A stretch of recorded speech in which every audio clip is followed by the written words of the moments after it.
Hazırt. Okay, well, we are alive and welcome everybody.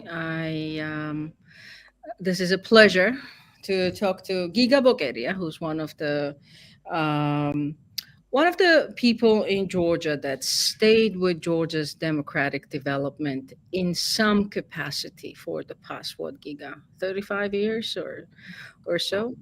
Uh, Well, no, 35 is a bit too they much. kind of ages you, but you're still Well, no, no, not because of that. Not because of that. 35 years ago, I was just a student. So, but well, in, in a capacity of an active citizen, I was Yeah, part of. there you of, go. So, of it. and currently you are the co-founder of a new political party in Georgia. Is it the newest political party in Georgia? The Federalists. I can't claim that. Maybe somebody got registered. Uh, Well, we are not registered yet. The Ministry of Justice denied us registration twice. oh, very interesting. Well, so in the introduction already so many interesting things. But Giga, thank you very much for joining us Well, today. thank you for opportunity. This and of course Georgi Katcharava, my co-host and partner in crime in this.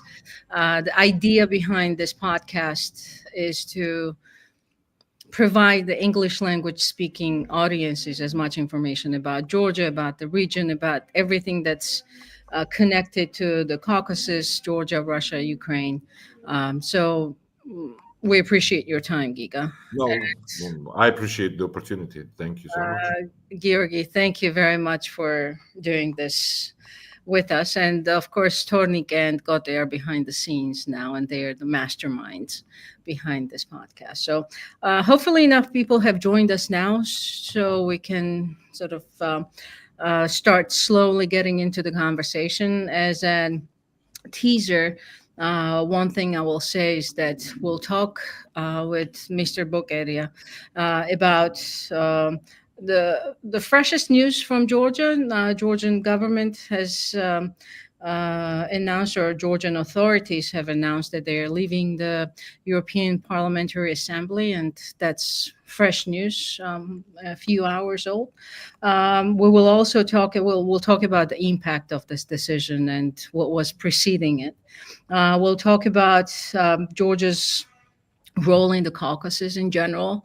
You may have heard about this 3+3 initiative, which Yeah. basically involves Iran, Turkey, Russia, and the three Caucasus countries, Armenia, Azerbaijan, Georgia.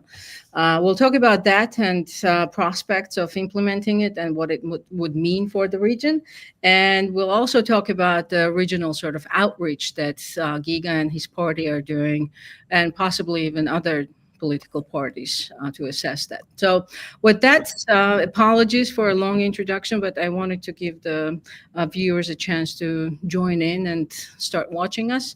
And Georgi, would you like to make some introductory comments before we Yeah, actually? I just want to greet our audience and distinguished guest for today, and I ask our audience to hit the like and subscribe. We speak interesting stuff here. Yeah, yes, I forgot to say that. Thank you for the reminder.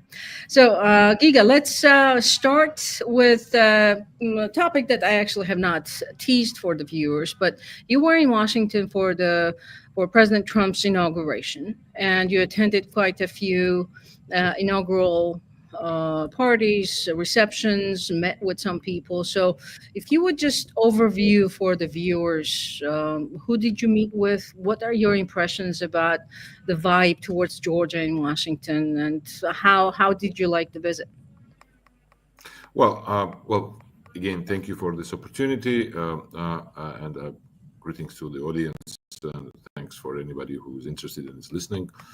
Uh, well, I think it was important that we had the chance, and first and foremost, the president of Georgia, Salomon Zurabishvili, was with us. This is an important aspect at the reception, which was organized by Donald Jr. and several donors of Republican Party. And I think it is important that we had a chance to use this opportunity to, let's say so, have a chance to face address with some important political figures of future administration and Speaker of the House Johnson, at the time Senator, but soon after already Secretary Rubio, and several senators and congressmen to pitch the situation in Georgia, to remind everybody after the recent events in Georgia why it is important, not from only moral point of view, but also from the interest of the United States to support the protest in Georgia and to support sovereignty and liberty in Georgia for strategic reasons for the United States. And obviously, those are not lengthy meetings where you can in-depth discuss the situation. But in current situation, it was important that the overall message was delivered by the president, by us. Other political parties had also meetings in the Congress, and the one not surprising absence was Georgian government and ruling party. But that's the reality where we are, that our ruling party, led by the oligarch Mermishvili, is. Can I just briefly interrupt you with that before we move on? Absolutely. Do you think it was? Do you think? What do you make of it? The fact that they were not here. Is it no invitation, or is it no desire to be here during that time? I think their overall posture is the reason. I think they could have been happy to be invited and to pretend, and they're trying to pitch this idea domestically. They will be able to somehow normalize the relationship with new administration. They have this line somehow trying to align themselves with the internal political debate in the US, that they're kind of conservatives. Well, they're not. They were members of the socialist group. And by the way, in their founding documents, they're saying that they're a socialist party. But they're trying to play this game. But I think the steps that they made in recent months made it impossible for them to be here. So I think it's a result of their fundamental geopolitical choice that they made years ago, and which have landed them in a situation where they are. But it's only of their own making.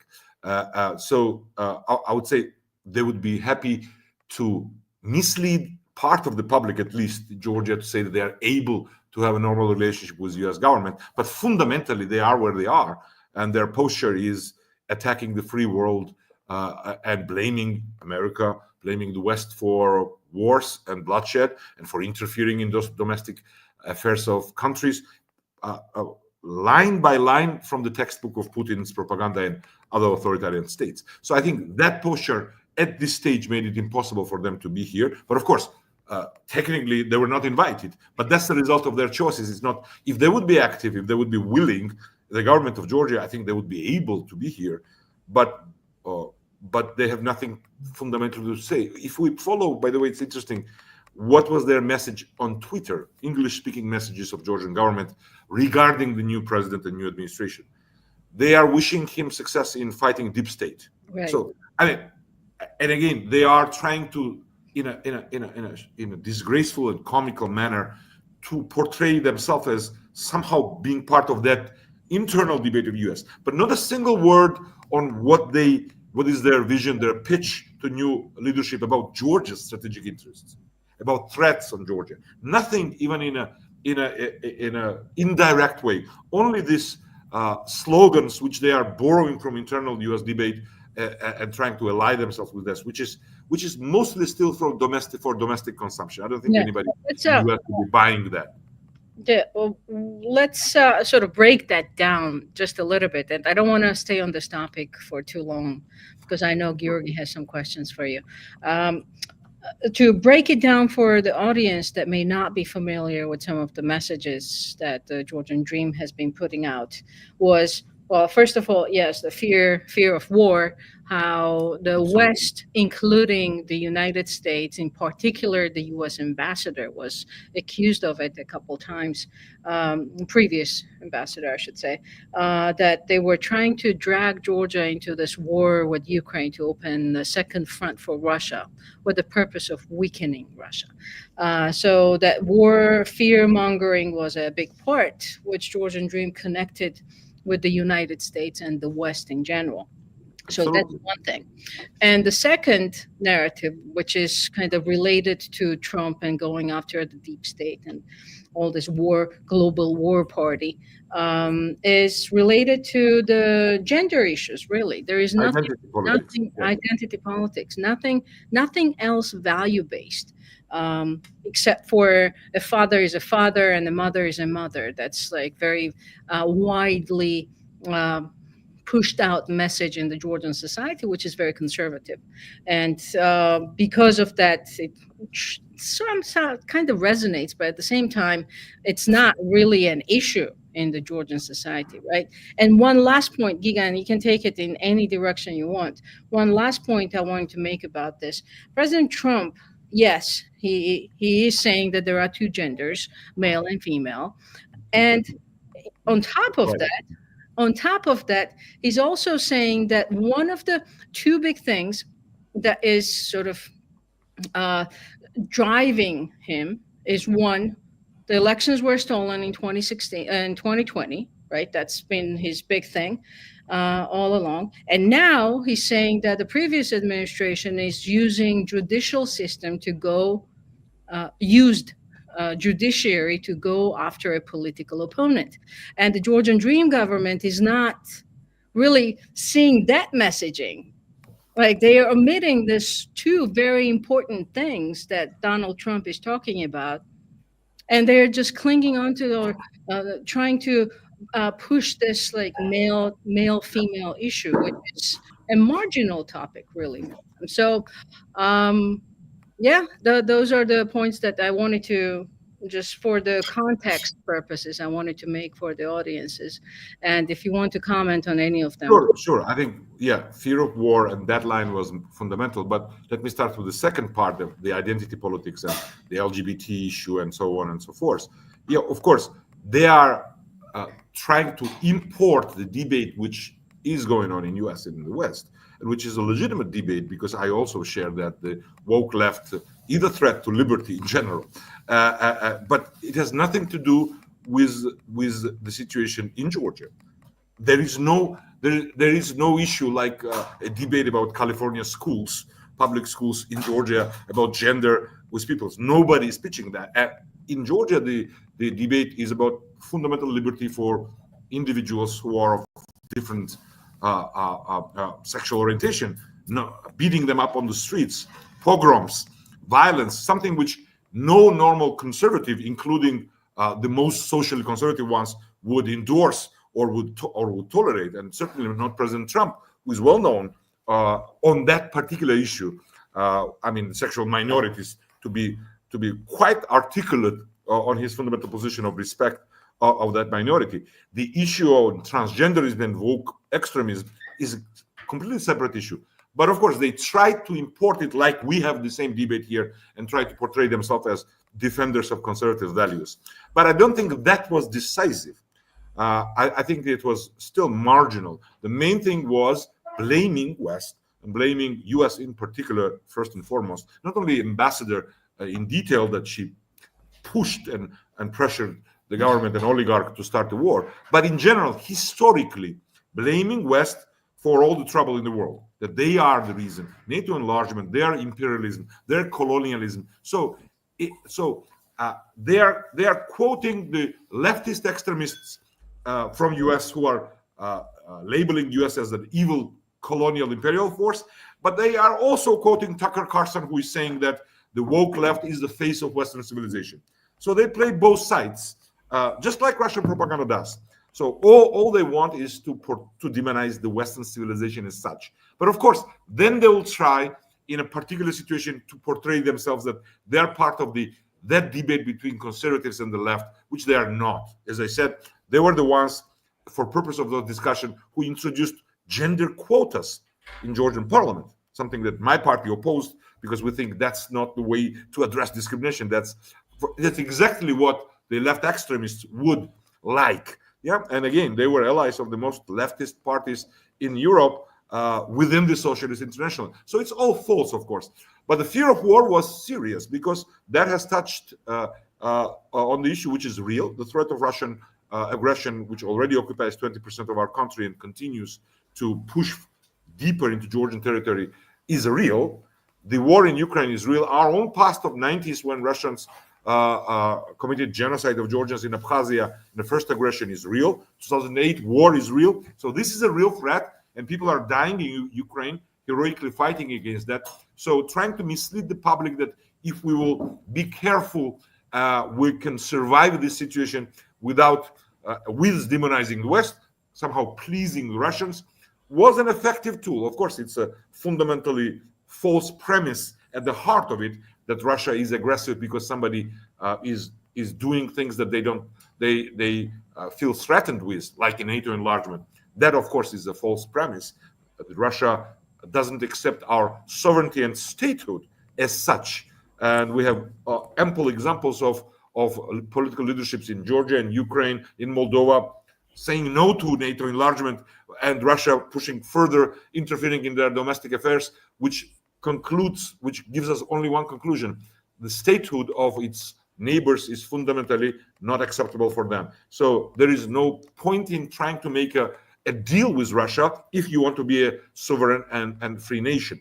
But of course, coming back to your question, sorry for lengthy in-depth, that was something they were effectively pitching to Georgian public until very recently, at least. But now I think that the recent developments and their actions have shown their real face to the majority of Georgian public, that they are fundamentally, for the sake of their own power, for the sake of the power of oligarchs, isolating Georgia from West and exposing us to a much bigger threat from Russia, and allowing Russians to infiltrate our political, economic, and social life with their direct representatives within their own governing party. I mean, we have a story of former prosecutor general, a personal envoy of our oligarch, being sanctioned by US for being in touch with Russian secret services and arranging Georgian-Russian business forum after West have sanctioned Russia.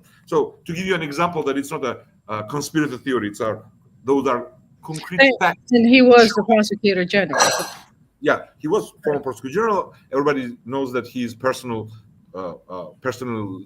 very close to oligarch. And when he was sanctioned, Georgian government changed the legislation to accommodate him, to help him take his money out of the Georgian banking system, to show you the depths of involvement in this particular case, which is just one example amongst many others, just well-documented one, to show where this leadership is. So obviously, our message to our partners everywhere is that this is all just the game they are trying to play. If they tell them that they are just defending conservative values from extremist left, that has nothing to do with the debate in Georgia. This government is against liberty fundamentally, something on issue where you have complete consensus amongst all political parties except extremists in US or in Europe. Yeah. Thank you very much for such an extended and interesting answer and opinion about this. I have one small question from the audience, and then I will jump over also to our regional developments over here. So the question is that why invitation was from Trump Jr., I mean Donald Jr., and how significant it is? Well, I think it's not only Don Jr., it's the group of the donors, including Don Jr., and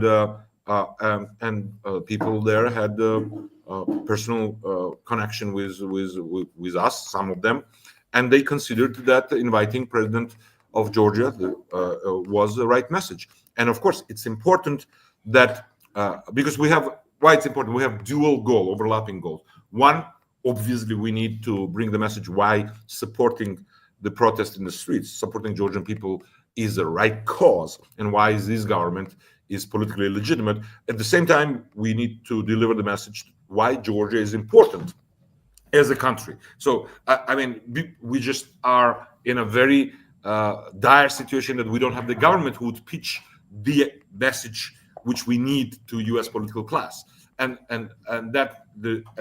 so the result that President Mermishvili and opposition political parties like ours, the Federalist Party, had a chance and was invited to that, shows that the people who have followed the situation in Georgia have the right understanding of the picture, but we need more understanding amongst more of a political leadership and bureaucracy who will be in charge of our region and our issues for next 4 years. And that's what we use this visit and those interactions for. And of course, we forgot to mention that President Zurabishvili was also invited for inauguration, which is symbolically an important gesture too by Congressman Wilson. Okay. The following. I want to use again this chance that when we had a chance, we were at the two receptions, so 2 nights, and I had a chance together with Tamara, my wife, and one of the leaders of our party, and some other people to interact with Speaker Johnson. And when we introduced ourselves and said we are from Georgia, he said himself that he met Georgian president the day before, and then he said that he watched her on Fox TV and that she did a good job, and which showed that, well, there was a connection. She had a chance, and we then had a chance, of course, to speak shortly, but still, I think, in a sufficient manner, adequate manner, about the situation and why Georgia is important, and that he followed. And I'm giving you just an example. And then he said a phrase when we described the threats and challenges that we're facing from Russia and its allies in our region, and why it's important for the free world and U.S.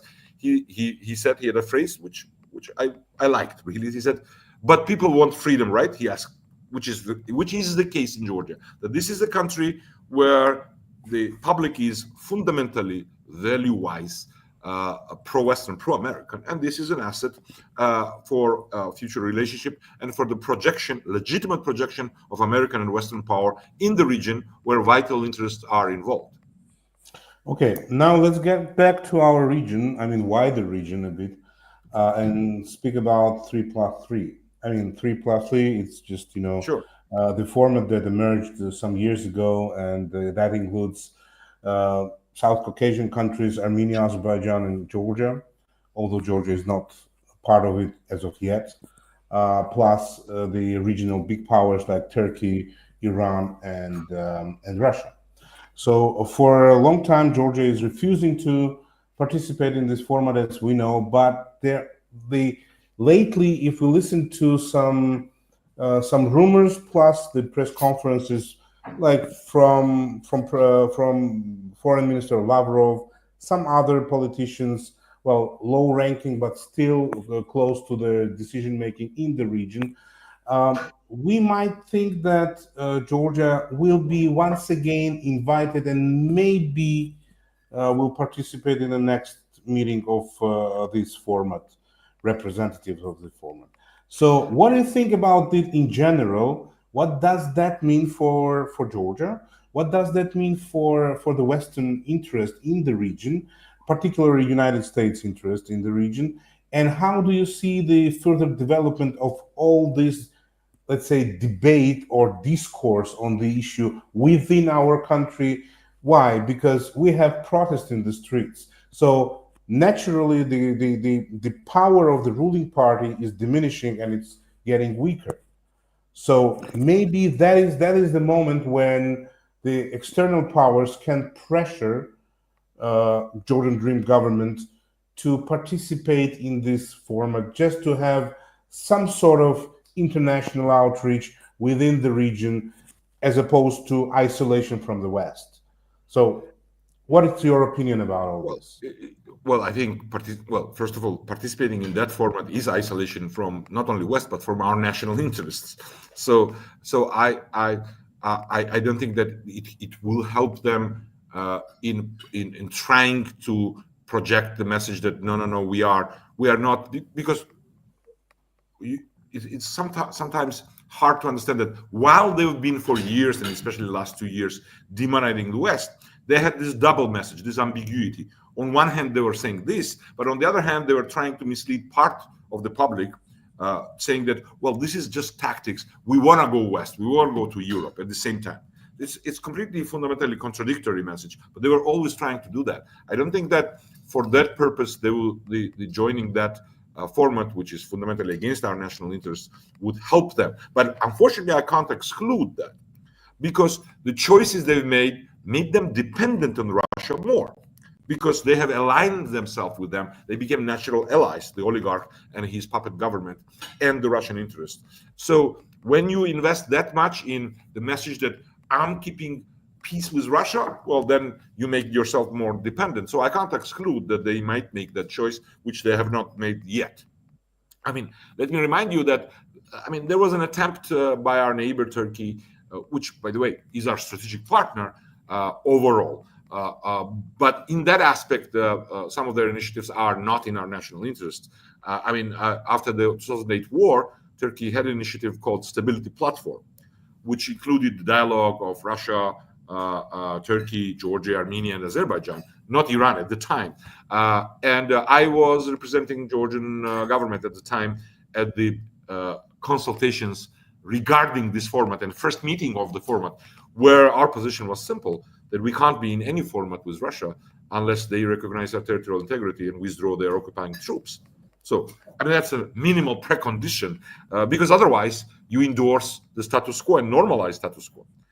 So even without Iran, any format which excludes our US, EU, UK, West, and brings Russia to the table where it's not the occupation and genocide and ethnic cleansing discussed or withdrawal of troops, but some other issues, is fundamentally unacceptable for Georgian national interest and is against. May I interrupt here? I'm finishing. And now, if you add to that, Iran. No. I just want to ask you a follow-up question. Sure. Because you mentioned that we have Georgia has a strategic partnership relationship with Turkey and with Azerbaijan as well. So, what is the interest of these two countries, which are? I can't say anything about Azerbaijan, whether they are interested in that or not, but this is Turkey's initiative, just like it was a stability case. I mean, I don't want to indulge into Turkish domestic politics and their positioning vis-a-vis West and their attempt to play a leading role in the region. I mean, Georgia, if it would have normal government, would not challenge Turkey's role in the region in context of NATO membership, as NATO member, in that context. So, but beyond that, and with Russia and then Iran also, I mean, this is not acceptable. So I will not speculate about the motives of our Turkish partners about that. But, well, we disagree with partners sometimes, and this is exactly the case where we should disagree. And if this government makes that step, that would be another treasonous step for Georgia's national interest if they join in. And again, as I said, even without Iran, I mean, first and foremost, Russian presence there is a no-go. And that's why the format didn't materialize last time, because our position was if Russians would discuss withdrawal of the troops and timing of withdrawal of troops, the occupation and withdrawal of recognition, well, then let's discuss that. And of course, Russians will not discuss that. And that's why that format was dead-born, the Stability Platform of 2009. I hope the same will happen here. But unfortunately, I cannot rely on Georgian government's principles. But I think you were right in saying that the protest on the streets, which is continuing, a huge demonstration today again, is a factor which I think could restrain them in this situation. At least I hope this will be the case. Yeah, maybe if I can jump in, maybe withdrawing from PACE, which is the European Parliamentary Assembly. Sure. Today. Maybe that would be a sort of a caution from the Georgian Dream government not to align this basically setbacks, right? It's Giga, talk to us about what it means for Georgia and in the context of this 3+3. So withdraw from Europe completely or partially, be isolated with anything Western, and on top of it, get closer to Iran and Russia. That's what I mean, that I hope that they might consider it too risky, because even in meetings with the business community as recently as like a few days ago, their message was this: no, this is just, we are defending from leftist extremists and blah, blah, blah, and being cautious, but we are not saying no to European integration. So that's why I think, again, it might be wishful that they won't make it, but I can't exclude that. Now, the Assembly, the Parliamentary Assembly of Council of Europe,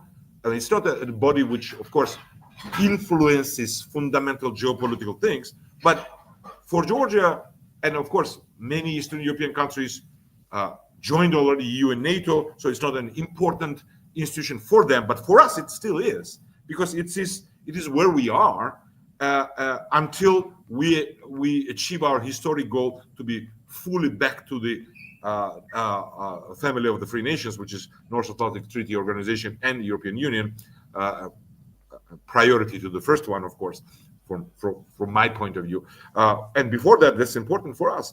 And to have a decision of this assembly, which gave a condition to Georgian delegation that they must free all political prisoners and announce the new elections until April, is a huge blow to them, because they have, before this decision was made, they have in their propaganda heavily invested saying that they want to be there, and they worked to achieve a clean sheet, and they failed. So I think it's a clear failure. It will be hard for their absurd propaganda to digest that. Though we saw the prime minister today already saying, Ivanishvili's so-called prime minister, saying that, well, we want to be back when they'll change their ways.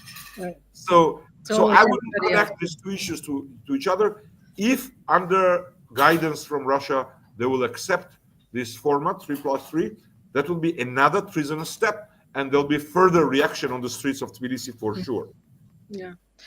And again, maybe for this audience, I'm assuming certain things. I mean, in this region, for Western interests, Georgia being part of the free world, being protected and statehood secured is important, because this region is very close to Iran, much closer to Iraq than many think. Like if there would be a straight road, it will be like a 5-hour drive, 4-hour drive. And this is a road where you have an important transit of energy from Caspian Basin and goods from Central Asia, and so on and so forth. And precisely because of that, isolation of this region and putting this region under even shared dominance to Russia is fundamentally against Western and American interests.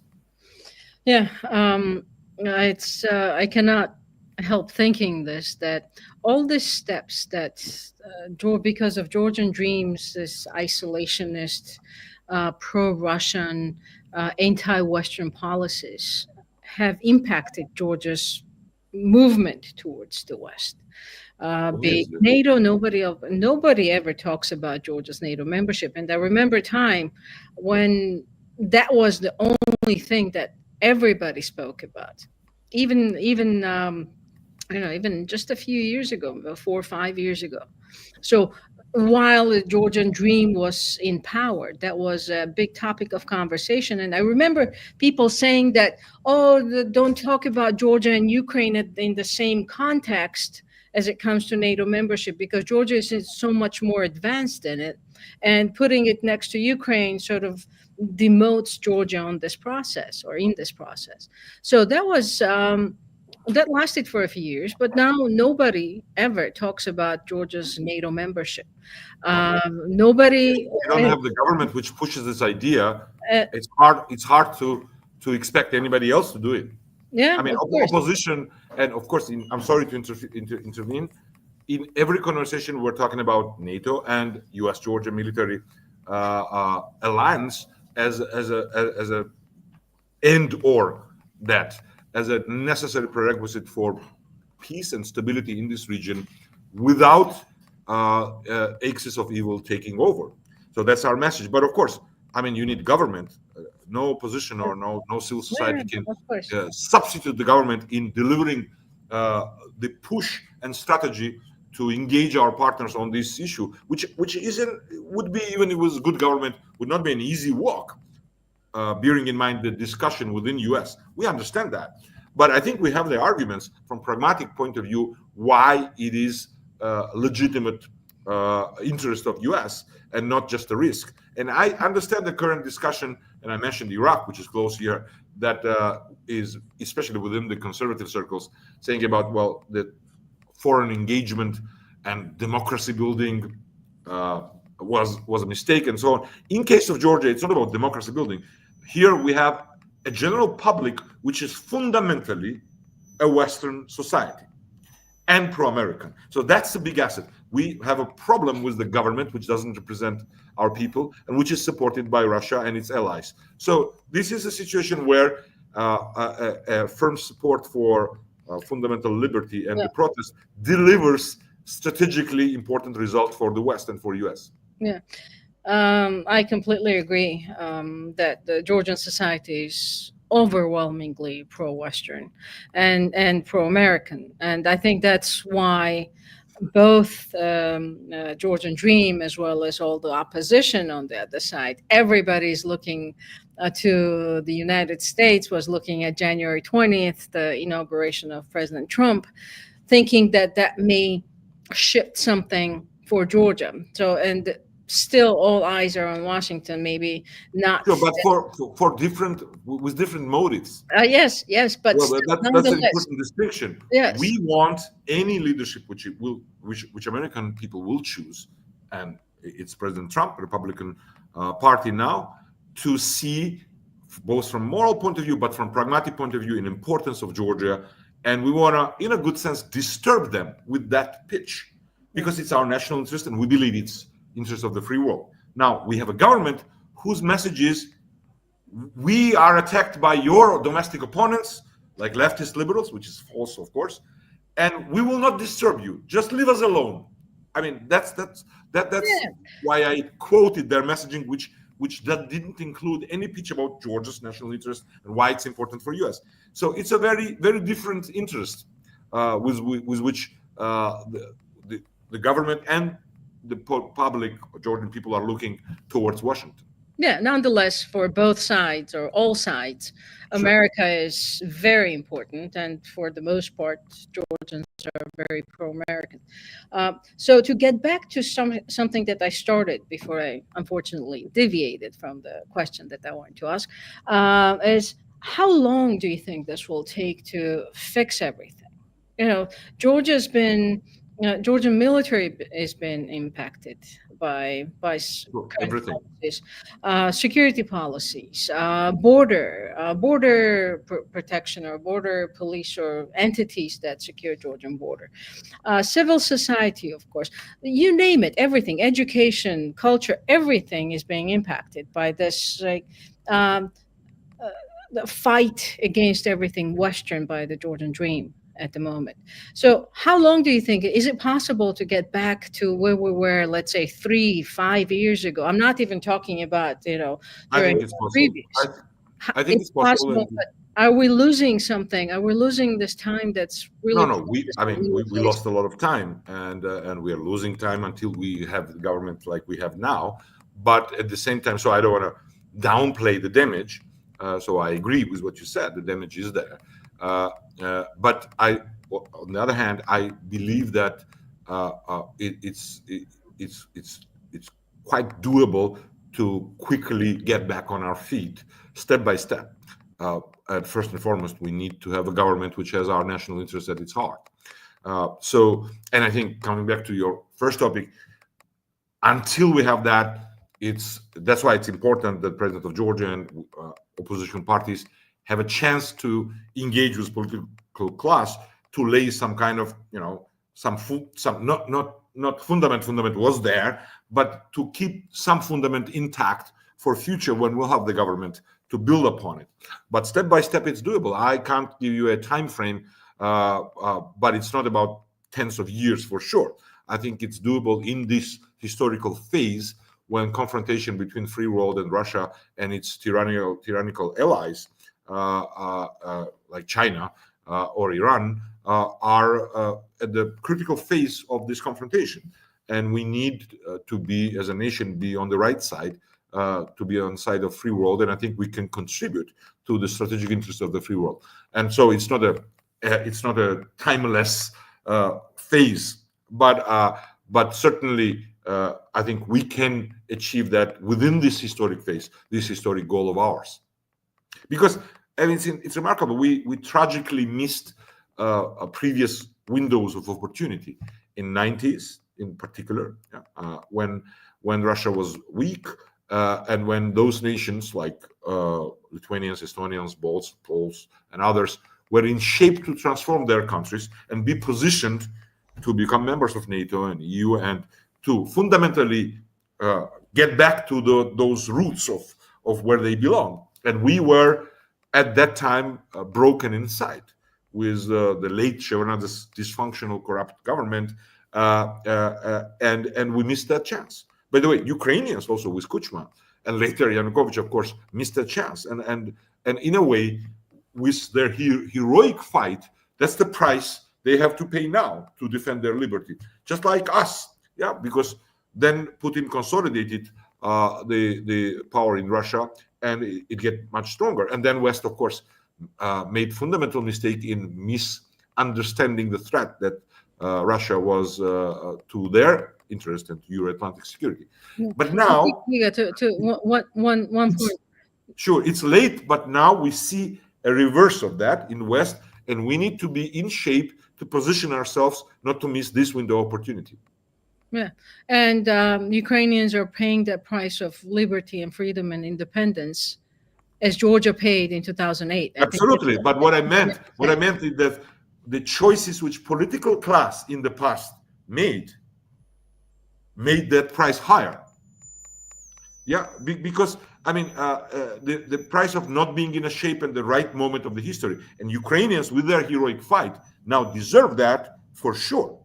And with huge, unfortunately, with huge sacrifice.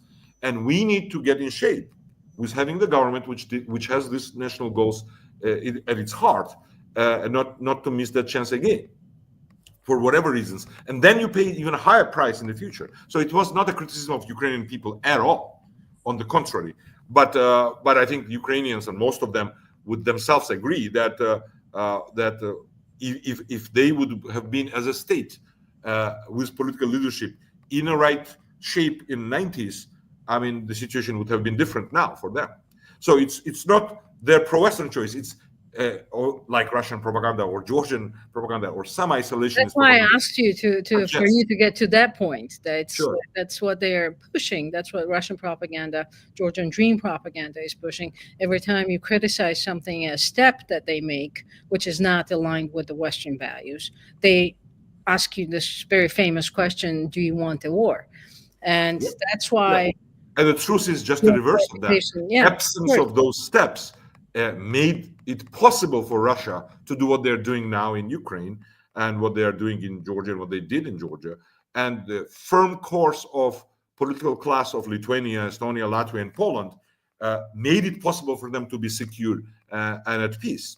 I mean, leaving the gray zone in Ukraine and Georgia, and by the way, the Bucharest summit, NATO Bucharest summit, which didn't grant Georgia and Ukraine membership action plan, was a step which left this gray zone, enabled Russia to do that. So precisely for peace and stability, it's and for Western interest and for, of course, for our national interest, we need to be in shape for next enlargement of the free world, one way or the other. So my next question actually concerns the regional outlook in general of the South Caucasus and wider, maybe Turkey as well. So basically, we spoke about Georgia a lot, and internal situation as well as the international positioning of the country at the moment. But there are quite a few interesting developments in the region. So we see Armenia drifting towards west, as opposed to the previous year where it was tightly connected to Russia. We see Azerbaijan aspiring the leadership position in the region. And we see also transformation of Turkey as, aspiring the position of a regional power militarily, at least, while having some problems in economy. So what is your take, how this region in general is shaping in this very turbulent times for the global security and international system transformation, I would say? Sure. First of all, about our neighbors, Armenia, who I think by historic or geopolitical circumstances and some other aspects too were forced into that alliance with Russia, but then they paid the price for that. They were betrayed. And the Russian leadership, who was preparing the war in Ukraine, didn't take a risk to confront the interest of Azerbaijan, supported by Turkey, and just forgot their duties towards their strategic military partner, Armenia. That's an example of what partnership with Russia brings anybody. Yeah? But for the fundamental part of your question, I think the only way in this region to have stability and have successful statehoods, albeit with varying paths of those statehoods for different nations here, is Euro-Atlantic integration. I mean, absence of U.S. and West as an important geopolitical player here will inevitably sow instability and further risks of further Russian aggression and other types of violence and war. And again, Turkey can play a leading role in the region by sheer their size and military force, but it can only work if it's in the context of Euro-Atlantic NATO integration and US and West being present as a primary power, and Turkey being their partner they are in NATO. And certainly, again, it might be wishful on my behalf, but despite all the trouble with political rhetoric and some steps, we saw that, well, Turkey didn't block the NATO enlargement in Sweden and Finland, and it supported militarily with military equipment Ukraine at the most difficult moments. And so, again, I'm not trying to downplay the challenges of relationship which we see of Turkey with West, but it's member of NATO, and I think that when Georgia will have a government which will again push for our national interests, we will be able to deliver this message to our Turkish partners and everybody that any arrangement in this region and acceptance of somebody who is a big player like Turkey is can only work if it's part of the free world and not otherwise. Otherwise, it will be trouble for everybody, including Turkey. And I think our Turkish partners, who, by the way, clearly and in an open manner support Georgia's NATO membership, understand that. Yeah, right. Why do you think Turkey is so seemingly open? I don't know if they are fully open or not, but it seems like they are open to give Russia another country to dominate. I don't think they are. Again, I'm not a political like observer, and so I don't like to speak from that position. I try to be in politics, so I see Turkish political class as our important partners, despite fundamental differences on many issues. But I don't think it's in Turkish interests to for Georgian statehood to fail. Yeah. I think it will increase threats for Turkey enormously. And I think they understand that. But again, if you don't have the government which engages the partners with the right message and which is trustworthy and which defends your own national interests, you can't expect others to do the job instead of you. Yeah. And that's our problem. Yeah. In very difficult situations, we were able, with previous political leadership, to find common ground with Turkish leadership. Even when we disagreed, like the example I gave, when they had this stability platform, they understood our arguments and there was no trouble in our relationship, and they supported our NATO membership proactively. Yes, even today, Turkey is a very vocal supporter of that. Yeah, because again, I mean, I appreciate as a Georgian citizen that, but I think it's fair to say that it is in their national interest for Georgia to be a safe and strong and free state. Yeah. Yeah, Georgi, do you have anything, or can I? I think we are. Please. We are out of time. I understand I speak too much, so getting very close. It's very interesting. Your opinions are, your statements or speeches over TV in Georgia are on completely different issues. So now you speak openly about some international security. International system, etc., which we as a Georgian viewers here are not very much, used to hear from you. So that's why we have a lot of questions, and that's why we're not interrupting you, because we give you the floor and as I say many times, express yourself. We former members of the parliament are taught to speak until somebody interrupts you. Well, thank you so much for your time and for your interest, and I hope to have a chance to talk in the future too. I just wanted to have my small comment on what you said about Turkey, because in all the strategic documents of Turkey that I have read for years now, the independence of Georgia is written as a national interest of Turkey. Yeah, well, that's what because I say. they don't. Thank you for reminding me that. Thank you for reminding me that. Because when I asked someone who was, a commentator, as you mentioned earlier, a political commentator on the matter, he said to me that the most important thing that Turkey wants to avoid in the future is to have a common border with Russia. Absolutely. That's the disaster for Turkey. Or having under Russian aggression, as a result of Russian aggression, having a fall of statehood or chaos in Georgia. Exactly. That too, both. Yeah. So that's a good point. Yeah, Giga, we'll let you go. Thank you so much again, and I hope that I didn't speak that much that you won't give me another chance. Do you want to say anything about the Federalists? Well, yeah. Well, thank you for reminding me. But we are, as I said, we're a new party with some old faces like mine, but luckily with a lot of new faces and a new energy.